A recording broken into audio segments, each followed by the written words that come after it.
कुठं आहेस? बिझी आहेस का? हॉटेलमध्ये आली. काय पुन्हा हॉटेलमध्ये?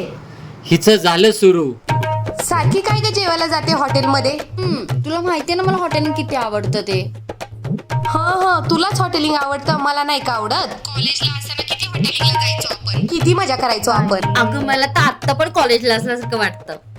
जेव्हापासून लग्न झाले तेव्हापासून हे आमचं ध्यान वर्ष वर्ष हॉटेललाच नेत नाही.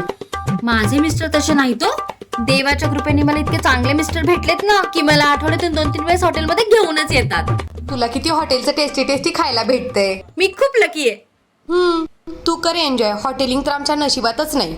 मी तर घरातच पडी. स्वतःच बनवायचं आणि स्वतःच खायचं. बरं चल ठीक आहे, ठेवते. हा ठीक आहे, ओके बाय. माझी मैत्रीण पुन्हा हॉटेलला गेली. ऐकलत ना? मी पण तुला रोज हॉटेलला घेऊन जाईल. पण माझी एक अट आहे. अट? ठीक आहे चालेल. बोला काय अट आहे? मी सगळी पूर्ण करेन. हे बघ, तुला रोज हॉटेलला घेऊन जाईल, पण माझी एक अट आहे. तुला बेचव जेवण बनावं लागेल. बनवेन की. काय बेचा? हो, बेचव जेवण बनवावं लागेल. काय वेट बिल लागलं का काय?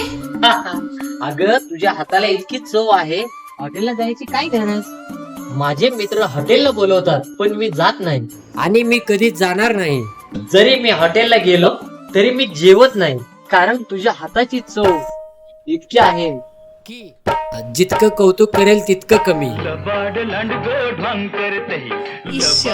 तुमचं तर काहीतरीच बाई. तुमच्यासाठी काय गोड बनवू? नको, कशाला उगाच तुला त्रास. बनवते ना. शिरा लगेच बनवते.